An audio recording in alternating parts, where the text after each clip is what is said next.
It's time to swarm the 402. Welcome to the Nebraska Hawks Nest. These guys are brave. They're Hawkeyes, living in enemy territory. Listen, these guys are way past their prime, but they're still Hawkeyes. They're spreading the Hawkeye hype to all of Nebraska.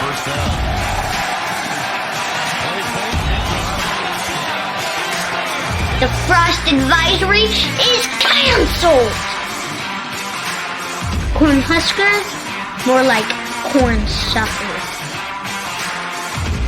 Are you ready for this podcast? Let's go Hawks!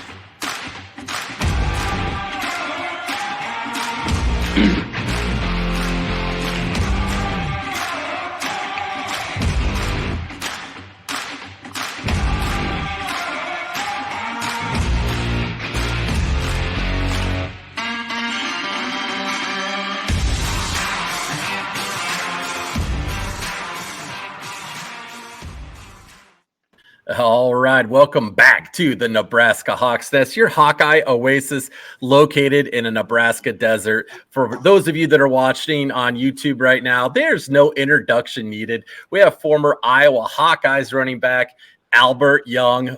Mr. Young, what's going on? Nothing much, man. Thanks for having me. I'm excited to be on. Oh, we're excited about this one. Yeah. It's not every day we get one of the third leading rusher in Iowa football history to come on the show with us. And I apologize if I seem a little confused. You two were off and going on the internet highway, and I had to kind of run to catch up there to get in the car. So anyway, we'll see what we can do for me to get caught up to you here. But Albert, it's great to have you. Tell us what you're up to these days. Right now, I'm the running backs coach at Wilkes University. Right now, I'm hitting recruiting trails, and also I have my sports performance company here in the Philadelphia, South Jersey area, training all athletes and doing my football training. Just enjoy being around the game. So, all right, Albert. I seen a pretty sweet T-shirt you have on there, and I want to make sure we bring that up before Jerry and I have really short memories and short attention spans, so we want to hit that right away. Tell us about that shirt. Oh, this is my RBU shirt. So I have the running back university. Essentially, it's just my running back performance training, and just decided to brand something, make some T-shirts for the guys and for people to purchase, and just something fun to do. So some of our behind-the-scenes technical guys, Albert said that you share quite a few videos online, and if our fans want to follow those, where should they look for them? You can follow me on Instagram at _Albert Young, and you can also go to RB_University. That's on Instagram, and Twitter is just A.Young, ADOTYOUNG. You can find, or just type my name in, it'll pop up. Okay. All right. So tell us more about Wilkes University. What's the where you're at? What's the what conference, where they play, kind of help educate some of us Midwesterners that maybe aren't familiar. Okay. Well, we're located in Pennsylvania, about 2 hours outside of Philadelphia. It's a smaller school, D3. We play in a good conference. It's called the MAC Conference, Mid-Atlantic Conference. We actually get quite a few players from all over the country, and we actually had a kid from Idaho out not too long ago, because in the Midwest, and particularly down south, you don't have as many D3 schools. So I'm actually recruiting kids out there in that area, just having fun, playing ball, coaching ball. All right. Nice. So, nice. Albert, let's hit the rewind button and go back here a little bit, back to your recruiting process. You had a little bit of an interesting journey to the University of Iowa. So walk us through some of the schools that were really hot on your trail, and what made you end up eventually choosing to be a Hawkeye? Well, the first school that comes to mind is going to be Wisconsin, because I originally committed to them. I also had Boston College, Miami, a bunch of schools. What brought me to Iowa, what had me decommit from Wisconsin, which was probably a dream school for me at that time, because of Ron Dane and the New Jersey running backs they had. So that kind of reeled me in when I took my visit. But after meeting Coach Darrell Wilson, who's now coaching at Wagner, who I'm still in communications with, and Coach Ferentz and the staff there at Iowa. It was just a win-win. The opportunity to get in there early and compete and play. Iowa wore the same colors as my high school team, and just my visit at Iowa was just awesome. That's what won me over, and then obviously we're good. Yeah. So who all would have been in that running back room at Wisconsin? I think that would have been Anthony Davis, and were there any other names then as well? Or Anthony Davis was my host. There was Booker Stanley there. Brian Calhoun came in a year after, but they had a loaded backfield. It's not like you're really too concerned or worry about competing. It's just that there was like 6 of them, and Iowa didn't have as many, so it was just like So, but everything worked out for the best.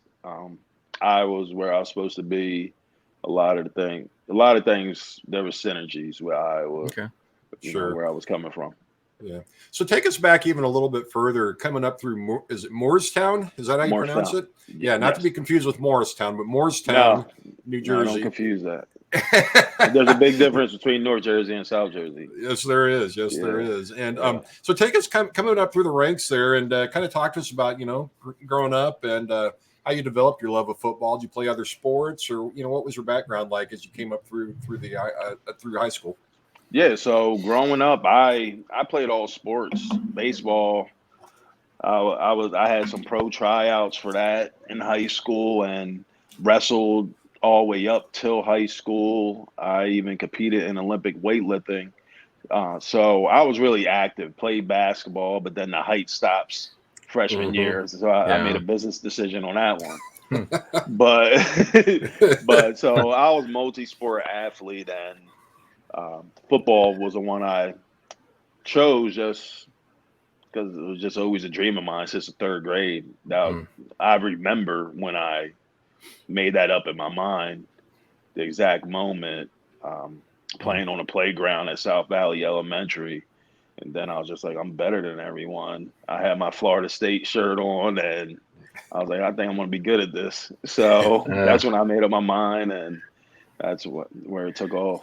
Florida State was like so cool back then. I had a Florida State jersey too, and I'm ashamed of myself for wearing it back then. Man, I wore that shirt like every other day, man.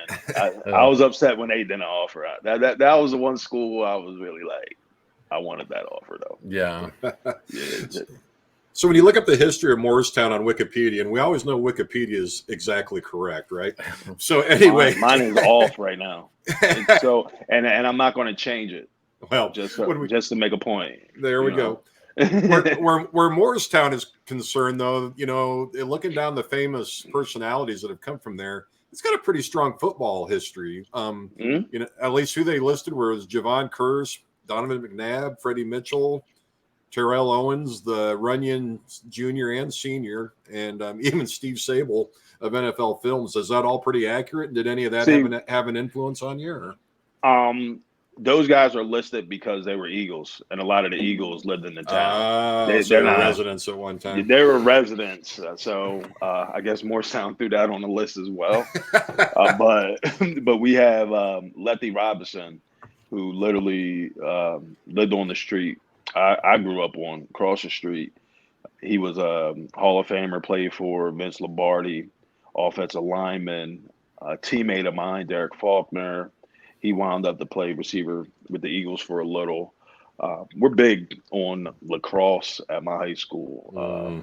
Probably the girls' sports probably dominate. But we have some good athletes throughout the school. It's a great system. Jerry, you ever play lacrosse ever? I have not. I've got relatives that live in New Jersey that play, but it's big out east, more so than it is here in the Midwest. But the way they sling that ball around, that would smash me right in the face. I'd be done. I am not built for that kind of sport whatsoever.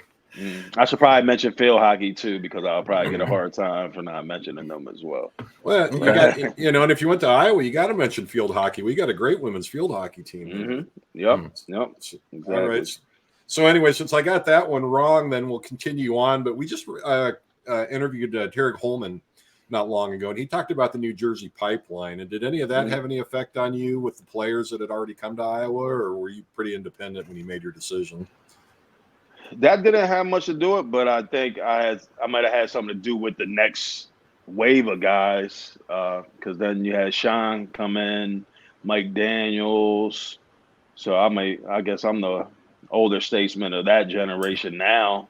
But I knew about Bernie Wyatt being in the area and recruiting heavily. What brought me there was that we had so many guys in my class going there. Iowa was booming. I remember exactly when I made my final decision with Iowa.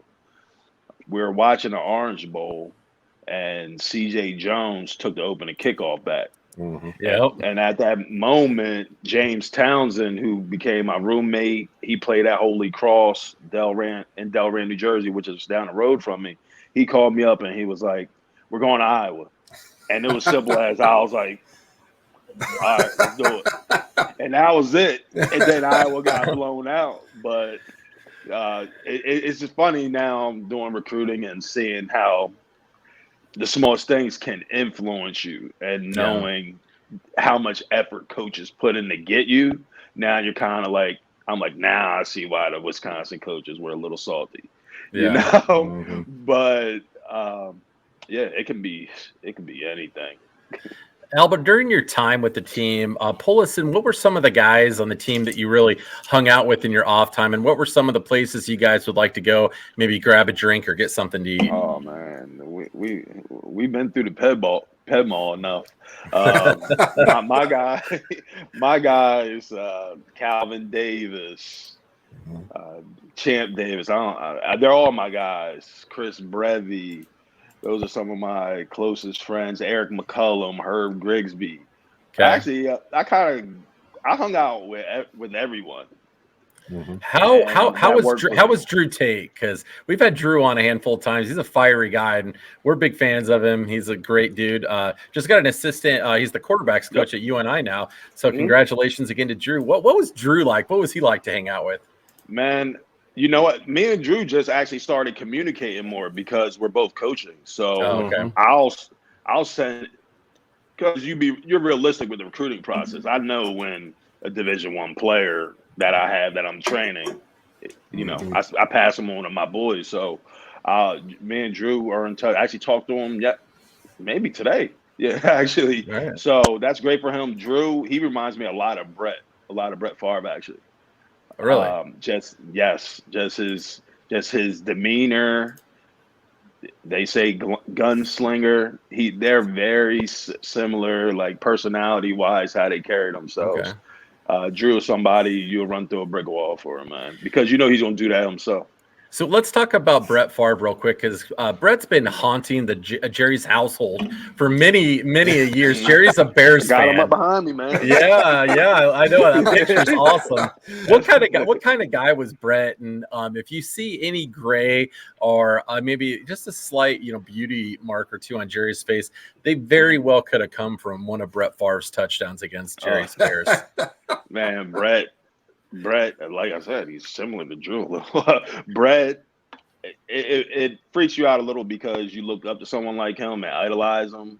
And I'm a big football historian. So when you practice with somebody like that, you little at all, but then you see how normal he is. Like Brett's thing was, he would always steal he had a thing for taking my lotion. Like I'll be like, Brett, get your own. He'll be like, I like this right here, man. So but Brett is just a guy's guy, and there's so many great stories with him. Like he always has your back as a teammate. Put it that way. Cool. Yeah. Yeah, he, and as a Bears fan, I got to admit, even though he owned us, you had to respect him because he just loved playing the game. You could tell. And was he as much of a character as what they always see on TV? When they got him mic'd up and he's making the jokes left and right about left-handed footballs and everything else. Is that exactly how he is? He's the guy with the towel snapping you. Yeah. That just give you yes. That's him 100%, but awesome. It's all business. He operates at a different clip. The second we got him, the way we broke the huddle, even at the NFL level. I remember him walking in with just sneaks, turf shoes, and he hears the play and he ran it all because it's all West Coast, and it's like, how does he know the play off? Like, he called it off, ran it. The way we broke the huddle, we're a better team. Yeah. So contrast that, then you would have been in the same running back room with Adrian Peterson then as well, wouldn't you? Yes. What was AP like behind the scenes? He kind of seems like he maybe is a little bit more the opposite personality, but what were your impressions? Oh man, AP, that's my guy. His work ethic is just on another level. Like I always say with Adrian, especially as a running back, because we all visualize things before you do it. And then I seen my first NFL game was at Cleveland when he made that run where he just threw dude, did all that, to have that energy and still be able to finish a run like that. I said, this is the one guy that can actually do what you visualize and fantasize about physically. And he can. Just an unbelievable athlete. Hall of Famer. He runs angry, like mad. They don't like nobody wants to hit him. No, and he's still like, he was still like on a practice squad as of this season, I believe, or am I wrong on that? Like he's still hanging around the league. He's still playing, yeah. He can still play. I think the Washington thing was more of they had young backs, and it's not like they left on bad terms there. It's just kind of as you get older, that's how I look at that situation. Can he still? Is he a top 3 back on any given team? Yeah. So were you an Eagles fan growing up then, Albert? No, I was a Marshall Faulk fan. So whatever team he was on. So I was a Colts fan, then the Rams, and never got into the Eagles. I was always that guy that liked to see other teams. Them in agony, because how the Eagles fans are, got a kick out of people being pissed off the next day in school or something like that. Yeah. Are Eagles fans really that bad in person, like what we hear the stereotypes of? I mean, it gets pretty ugly, huh? Yeah, but they're passionate. It's better to play for passionate fans than people who don't care about it. Yeah. I kind of love it. They're hilarious. I mean, when they boo Santa Claus, like, it's just like they don't put up with any crap. Like, they want a winner, and if you're not going to give it your all and come out bleeding in a bloody mess, then you're not a Philly. You're not a Philly guy. Like, they don't want you. But if you ball for them, they love their former Eagles in the area. Those guys, have a good situation. Yeah. Well, I mean, again, being a Bears fan, but for Viking fans out there, we got to give a shout out to Chester Taylor too. I think he was playing about that time as well. So, and he was pretty good running back for him too back in the day. Chester, that was like my big bro, man. Good deal. Good deal. Well, we better reel this back into your time at Iowa here. We got ahead of ourselves, but take that into your first year. Then you get to Iowa City. What are your first impressions, and what was kind of your welcome to the Big Ten moment, whether it be practice or a game or whatever it may be? But when did you realize you were at the next level for in college football? I would say I was well trained coming out of high school. But like in game was, I always say this story. I talked to Anthony Schlegel to this day. We played like our 3 non-conference games at Iowa. This was my the year when I had that big year. I ran a play and boom, I hit it, and Schlegel hit me, and he didn't move. It was like a wall. And then I was like, oh, this is the Big Ten. That was my welcome to the Big Ten. And then I was like, all right, I got this now. But that was it. But just when the crowds, just the fanfare, probably at Iowa on simple things like our open practice days, like giving autographs and stuff. It's like I'm pro here. So just everything, just everything that's within the program, like that's when you're at the next level. Yeah. Albert, take us into that 2005 Capital One Bowl. That was my first Iowa bowl game ever. And I always say there's always that one moment as a sports fan or a Hawkeye fan where your team really puts the meat hooks in your heart, and you go from a fan maybe to a super fan, take it to the next level. That day really did that for me, took me to the next level.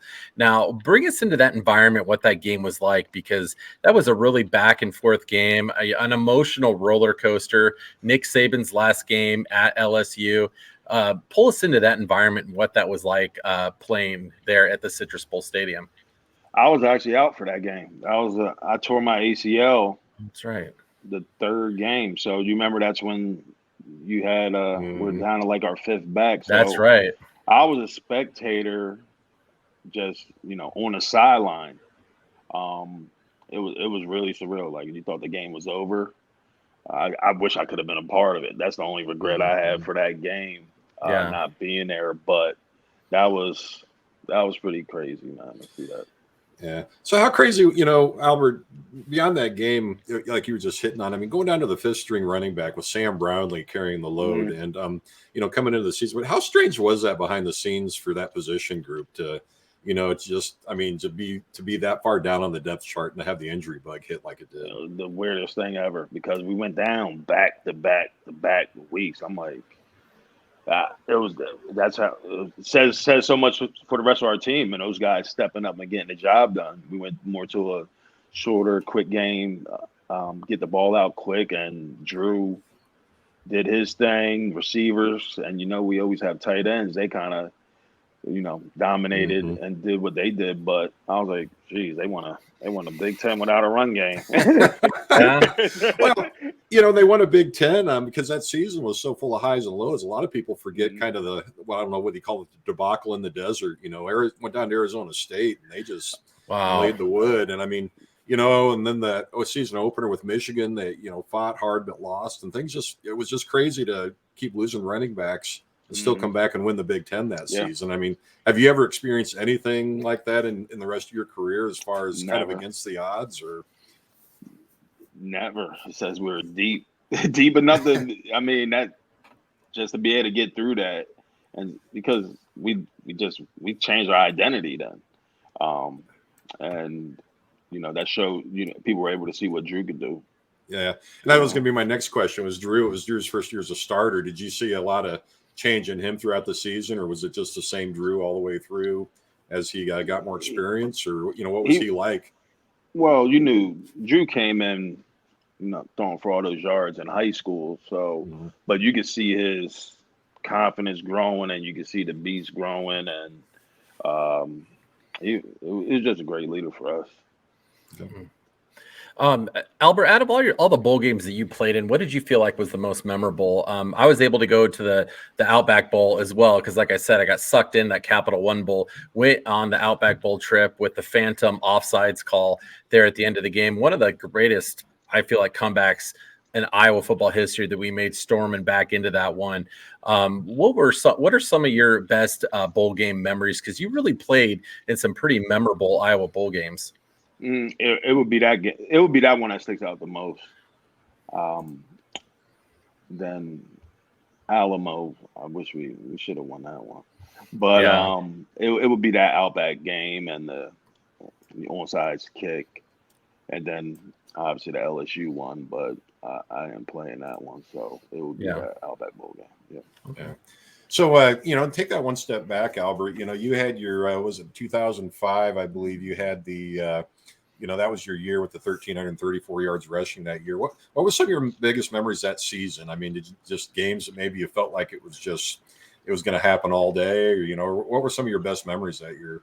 Man, everything was clicking just between the front line and what they were doing, and our receivers who were a good block. And then I just, from a running back standpoint, I take pride in the run, the zone scheme and understanding what's going on. So I was in sync with the offensive line who were fantastic. And I've really just had to do my job. It was just like being a coach now. We ran zones, the zone scheme, how it's supposed to be ran. That's why that worked. It wasn't just me killing it. I was in sync with my offensive line, and we all had a tempo that just worked, and teams couldn't stop it. And over time, our line is going to wear on you, and I wasn't going to miss any reads. So that's why that was so successful.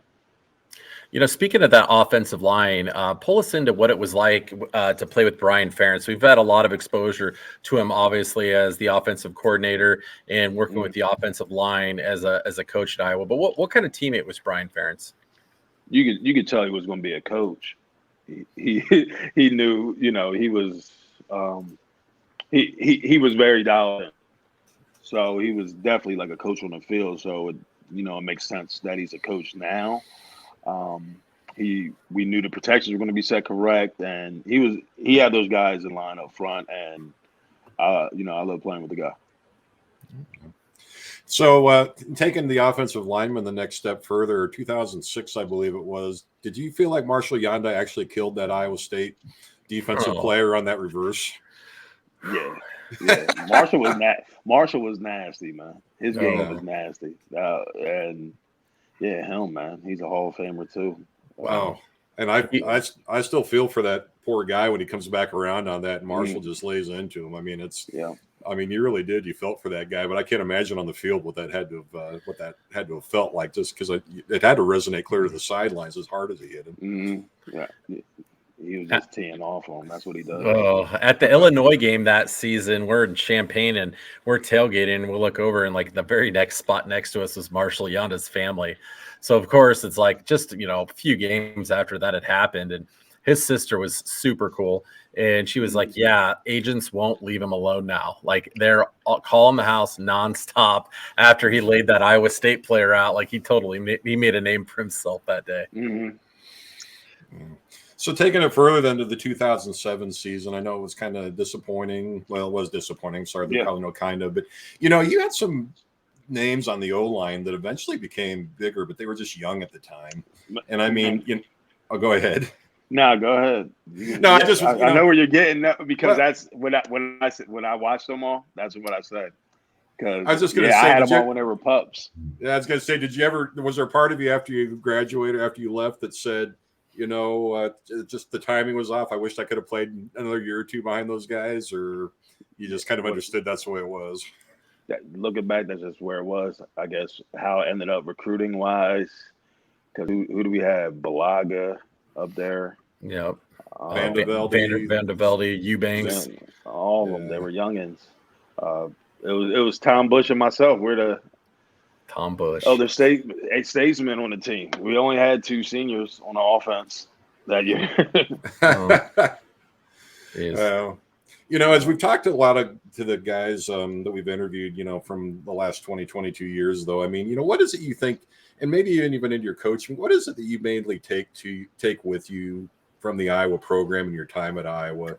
Are there philosophies that you utilize with your kids and that you learned at Iowa that you continue to kind of use with the guys that you're coaching?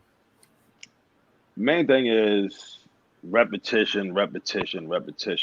Everyone wants that instant gratification in the work you do. Even kids think after they get a few good reps, that's enough. You're done. Yeah. Just think about Iowa. Going in every week, I knew we were doing inside, outside zone all day. It's just how we're doing it, and are you going to stop us from doing it? That's what I learned. Having an athletic arrogance for me, at least from an offense perspective, having athletic arrogance in the run game. Mm-hmm. That's what I take from there, and just being fundamentally sound, being consistently born. And that's what I take from the Iowa program. Albert, whether it be your time at Iowa or your time in the NFL, who was that maybe 1 or 2 guys that when they hit you, it hit a little harder? They were machines. You touched on it a little bit earlier in the interview, but guys that just, I'm not saying you were ever like afraid to get hit by anyone ever, but there's got to be a couple guys out there that you're like, oh man, not you. It was Jasper Brinkley in Minnesota. He played linebacker at South Carolina. Mm-hmm. And just for some reason, like during past pros, he was so top heavy somehow, like no matter what, like he'll get you. Like you can still block him, but every time he hit you, it was a brick Yeah. coming. So Jasper Brinkley comes to mind. And I don't mean necessarily like big hit, wow. No, it's just every time he hit you, you felt all his weight. Yeah. So that I would say him. That's one that really sticks out. Then all the big guys, Pat Williams, ran into his stomach, and I was like running into a wall.